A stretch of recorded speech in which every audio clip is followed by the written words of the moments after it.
അടുത്ത മാസം മുതൽ ചിത്രങ്ങൾ വൈഡ് റിലീസിംഗ് നടത്തും.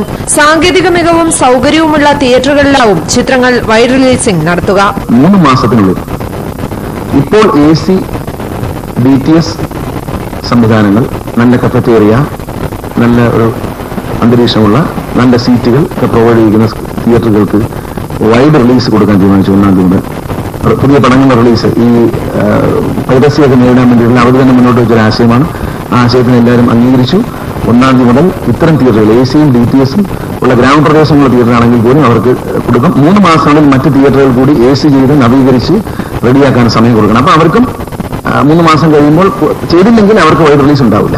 അടിസ്ഥാന സൌകര്യത്തിന്റെയും സാങ്കേതിക മികവിന്റെയും അടിസ്ഥാനത്തിൽ തിയേറ്ററുകൾ തരംതിരിക്കും. ടിക്കറ്റ് നിരക്ക് നിർണ്ണയിക്കുന്നതിനായി റെഗുലേറ്ററി അതോറിറ്റി രൂപീകരിക്കും. സിനിമാ പഠനത്തിനായി കിൻഫ്രയിൽ ഇന്റർനാഷണൽ ഫിലിം ഇൻസ്റ്റിറ്റ്യൂട്ട് സ്ഥാപിക്കും. KSFDCയുടെ തിയേറ്ററുകൾ നവീകരിക്കുമെന്നും KB ഗണേഷ് കുമാർ തിരുവനന്തപുരത്ത് വാർത്താസമ്മേളനത്തിൽ പറഞ്ഞു. India vision, Thiruvananthapuram.